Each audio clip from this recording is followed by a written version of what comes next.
Not yet. We are live. Hi everyone, welcome to where are we today? We're in Long Beach still. I still have my lungs. We're still in Long Beach. We're still in Long Beach. We haven't gone anywhere. We're still in 419Q. We're still in What's this guy's name? Legolas. Legolas, how you doing? Oh, you can stand in for me. I'm talking, but my lips don't move. Oh, Trish. Oh, let's start. We don't have Hold on. Trish is working on her doll project, but we're very excited because after our design session yesterday, I was out running errands and I found this, and it's really nice. It's made of concrete. It's cast concrete, and it is has a little solar panel, and it's a little owl. And you may or may not have heard yet, but there is a village owl that lives in Shoreline Village, and he's just a little bit bigger than this guy. Actually, I saw him. He came to our studio porch. He was probably about maybe this tall, and but this little guy is so cute, and he has light up eyes with a solar panel, but they weren't working.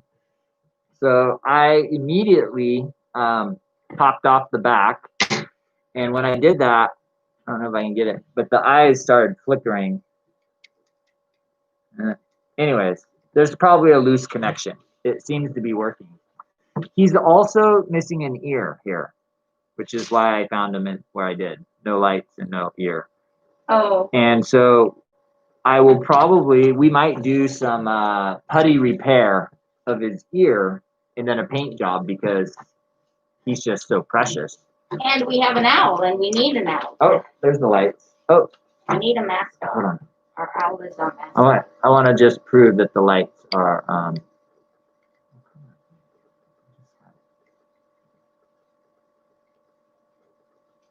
I can tell my favorite part about live video is the lighting situation. It's work at home. I will tell you, Trish, we're going to need to reorganize the shelves behind us since there are backdrops. Either that or we could switch to the other side and look at the 3D print. Not at this moment. With reservations. So there's the owl project. So that will probably take about a month to complete with all the steps. Putty, dry. There's a lot of dry time with putty and paint. And I'll probably get the lights repaired today or by the end of the weekend. All right, and today I have two projects that I'm going to be doing. One is completing the second FNAF doll, and this one's going to have a slightly bigger head. I started it, and we have lots of video on there about me doing the steps that I'll put together in the end. And this one is the size of a plate. I think it's a 12-inch plate. And right now, what I'm doing is I am taking the pieces that go onto the face, all these little pieces, and I'm cutting pieces of Heat and Bond. And Heat and Bond will basically provide, it's like an adhesive, iron-on adhesive, and it will provide the base, the foundation for the connecting of the two pieces of fabric together. Also today, if I actually get to it, I'll be working on something that I've been carrying around in my backpack for a long time, which is the Wi-Fi card project. And I have a video that I created on where to find the Wi-Fi card in my Toshiba satellite laptop. But I actually replaced that card and then it didn't work. But a lot of people use that video to find their Wi-Fi card. One of my viewers suggested that I blow canned air into the slot where the Wi-Fi card comes out, and that could potentially help the situation with my Wi-Fi, which will be amazing because right now, whenever I go anyplace, I plug in to the Ethernet. So I would like to disconnect from the Ethernet. Not from the ether, just the Ethernet. Okay, so that's my task today. Plus, I'm going to be visiting Jillian might do a little stream from there. Jillian is working on a food forest project. And I'm working with Jillian, her mom, and also Joey King from Barbados on that project. I'm thinking about doing a collaboration with Joey King from Barbados. That's a cooking collaboration because we all like our Caribbean cuisine. And so, are you going to share with us how you fix that? Yes? Oh, well, I can give a little update.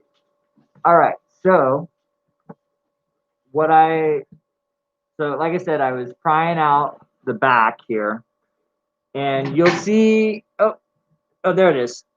It doesn't do, it's hard for you to see. See the little white light there in the middle?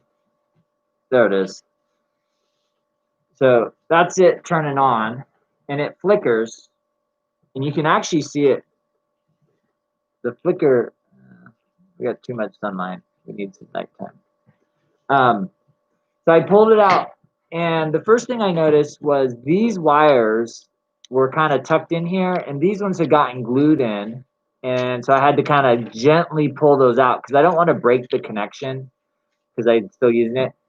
And there's just some sloppy glue job. This may have been made in Mexico with low wages, and so quality control was not a priority here. But you'll see when I pulled the wire loose, the eye is also loose now. So I think what I'm going to do, generally speaking, when I go to work on a project, if I'm going to take my time to do it, I want to do it right. So like I'm going to remove all the old glue. And I might actually see if let's see if these are soldered. So the wires are soldered to the solar panel here. But the eye sockets, let's see if that's soldered. Oh, look at that. So this is just a reflective shield that goes around the LED. So these are LED lights, which are really snazzy. What's snazzy about them is look at how small a solar panel it takes to charge the LED lights. Now, one of the things I would question about this is this may not have, I'm not seeing a battery in here. So I'm kind of confused how this worked at night. Because if it didn't have a place to store the energy, so this might not actually have ever properly done lighting at night. It probably would light up with enough light from just from like a near porch light or something. So I'm very interested in this little project because I've always wanted to dabble with solar panels. And I understand that from solar installs, you can find on eBay lots of little cuttings of solar panels that then you can have. Oh, like leftover pieces? Yeah. You know, like when they put the panel on the roof. Totally. There's a piece left over. And I actually learned that from an astronaut. No, she's not an astronaut. She worked for JPL, and she was like a model who went back and got her PhD. Hold on, Trish, I'm so confused. Was she a model, or was she an astronaut, or was she an astronaut model? She wasn't an astronaut. I met an astronaut that day, which is what got me confused. Oh. It's kind of cool. Have you ever met an astronaut? I did. We had one lived on the island. He came to school. He was one of the big ones. From the first, Really? Before the sad one. He was, I'm trying to remember his name. Yeah. He was like the classic American, blue-eyed, blonde hair. I forget what his name was. Anyway, started with an A though, I think. I do have a cool video of that astronaut. I believe there's a video. And anyway, so she had a project that she created and stuff like that. It was at a makerspace up in Pasadena. While we're on the space subject, man, it would be really cool. Don't you think it'd be cool to spend a weekend on the moon and watch the Earth rise? I am not. No, you don't want to go to the moon? I do not want to go to the moon. I want a 2-week vacation on the moon would be so great. My planet is in here. This is a nice planet too. The Earth, or the moon isn't a planet, it's a moon. No, this is Venus. Oh, where did my? Don't blame me. I didn't take it. Oh, there it is. I was looking for my very important nylon sponger. So the first light came out pretty easy, but the second one I still is glued in. So I'm gonna. Oh, there we go. So I popped it out forward, which gives me better access to easily. And then you'll see once again, there's the man. We got like sunshine up the gajingers here. It's kind of cool, but also challenging. Okay, and I'm just removing the hot glue. All right, because we don't need old glue, that's for sure. I might use some glue. Okay, so now you can see here is the component that is kind of working, kind of not working. And here is the owl. And there's two projects here. One is repairing the ear, and the other is repairing the eyes. So now that I've done my teardown, you can even see I lost a little concrete here on the table. That's why it's nice to have a clear table. Also, like when I'm working on an ear like this, so this is like interesting because not only is it a physical restructuring with the concrete and the sculpture of creating a matching ear, and there's some missing nose piece here too. You'll see. So we'll probably come in here and add a nice.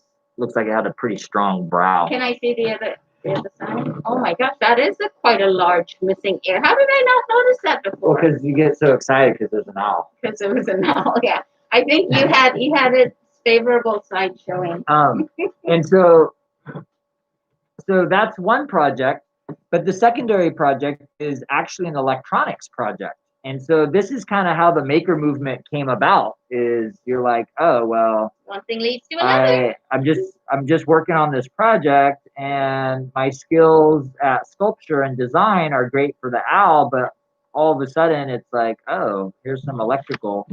Lucky for me, I have my own soldering iron, and learning to solder and become better at soldering is actually, I think, an important skill in 2020, especially because so many of the things we work with have electronics in them more and more.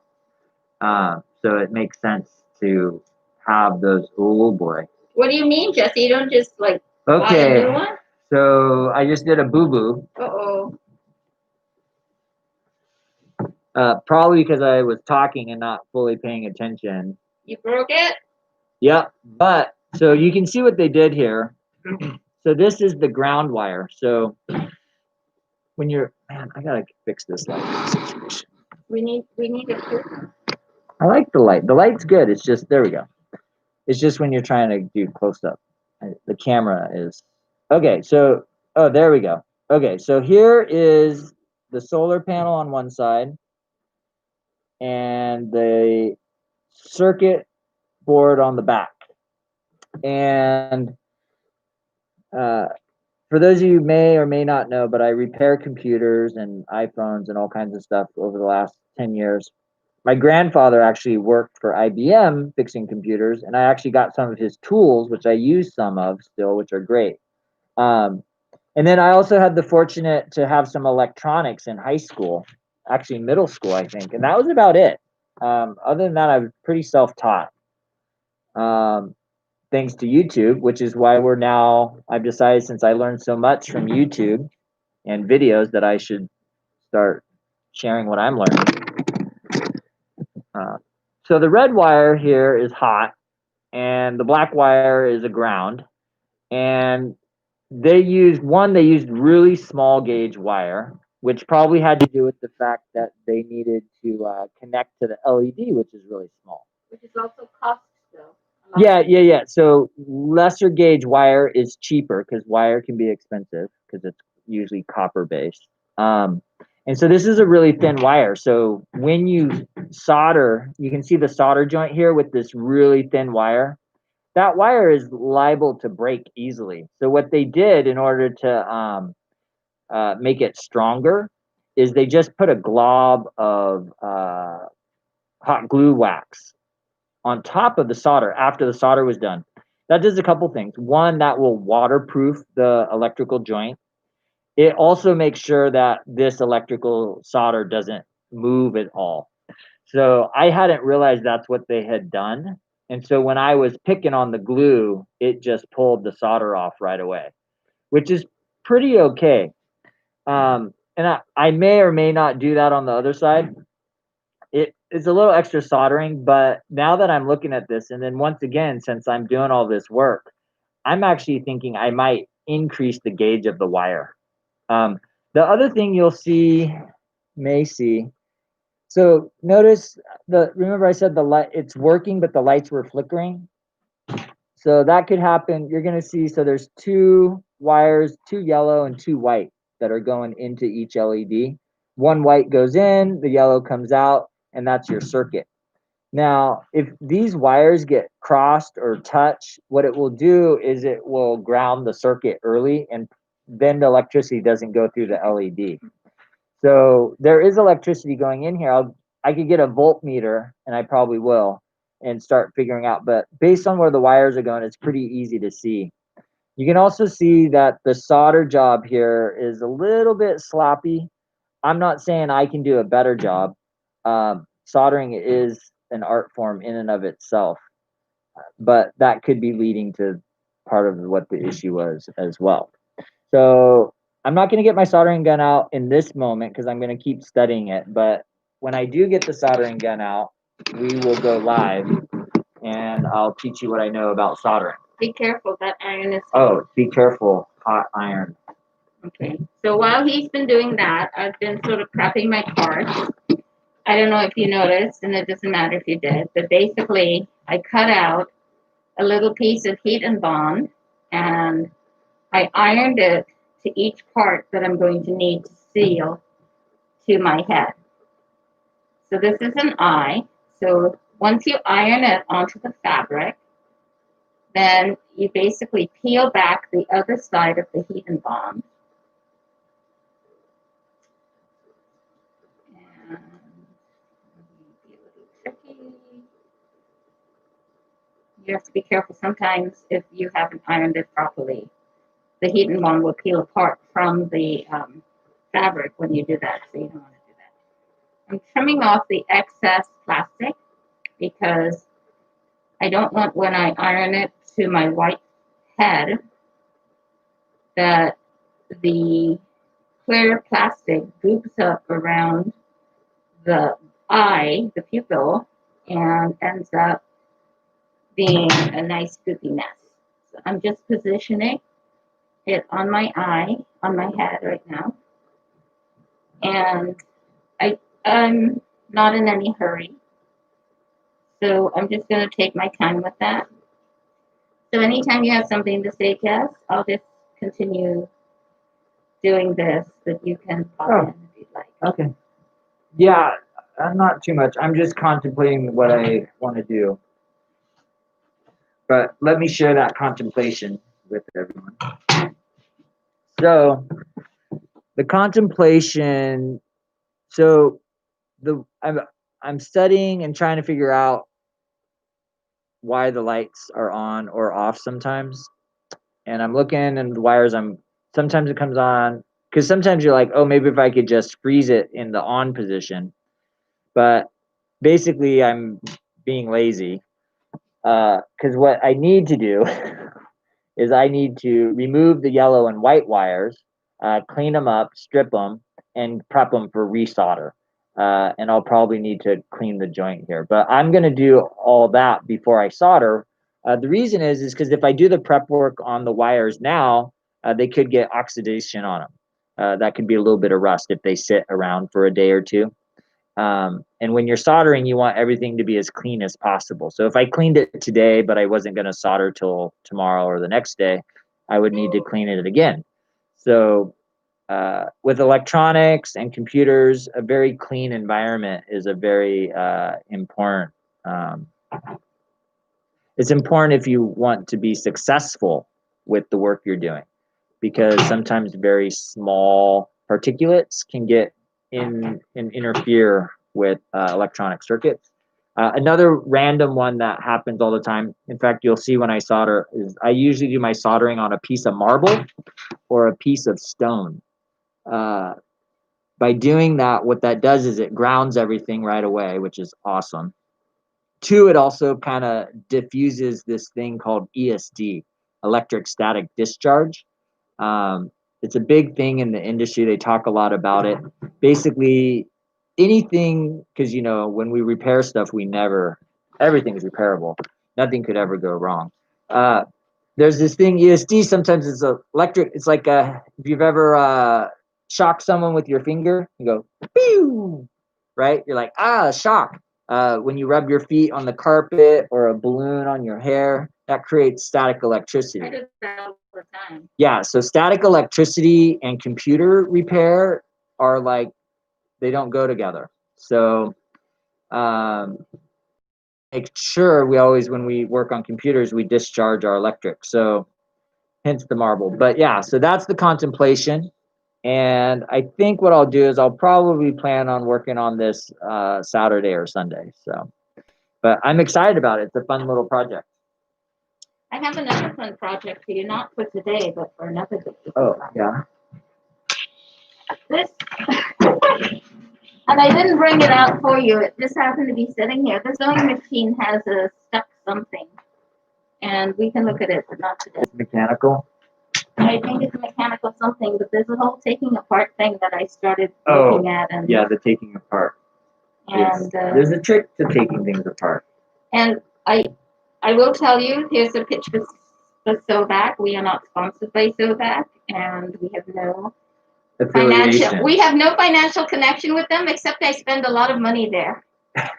And my backup plan is to take it to Sovac to get them to look at it. But since we have the opportunity of a broken device, and what does Trish mean by the opportunity? That's real simple. I like to learn things, and the best way to learn, I have learned that one of the best ways for me to learn is to tear things apart and put them together again. It's a very common process. So like when the first iPhone came out, it was top secret, and the first thing everyone did who was in the industry was buy one, tear it apart to see how it worked. When the first Tesla cars came out, the competition, first thing they do is buy a Tesla car, tear it apart, see how they designed it and work, and then figure it, right? So one could say it's like stealing ideas, but two is it's a very common way for humans to learn. Now, there's a difference between tearing apart and re-engineering versus designing from scratch. But before you start designing from scratch, you really want to have a pretty broad knowledge base of skills and design things. And so that's where even a simple little owl like this, redoing the ear on an owl is not that much different than working on the body of a car and taking out a dent in a car, right? You're working with not necessarily Bondo, but you're working with a putty that you have to shape. The difference is in a car, they're going for a perfect match. Everything's perfect, where this is more 3D, which is what's interesting about that is because it's more, well, it is 3D. I won't be using tools that make things perfect. I'll be using my hands and some tools to kind of use my my best ability to match or improve. And I think that's kind of the moral of the story is I might be taking time, but that was the conversation about the circuit here is if I'm going to take it apart and fix it, are there some parts I can replace that will make it so less likely for it to break in the future? in the meantime, I'm pressing on my parts onto the head. And you can just watch. And then I'm going to show you the end because it's going to be like extra work for me to pick it up and stuff. Oh, do we need to move the computer? No. Because I'm about done with this particular. That's what I had time for. Okay. I'll be hopping onto my Photoshop computer. If we could continue there. I'm still learning.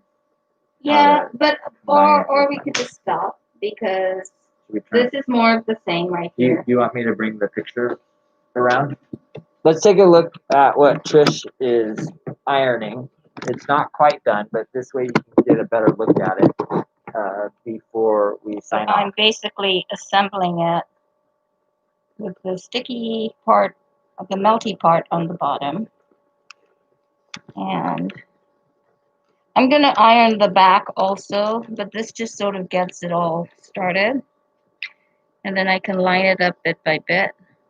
You know, I like imperfection, which is a good thing because it's easier to be imperfect. It is. Trish, you're absolutely right. Trish and I have this conversation all the time. I'm like, people only pay for perfect stuff. It's really obnoxious. I'm like, so if you want to make a living as a creative, you should fine tune your perfection skills. But that doesn't mean the rough drafts and the imperfections.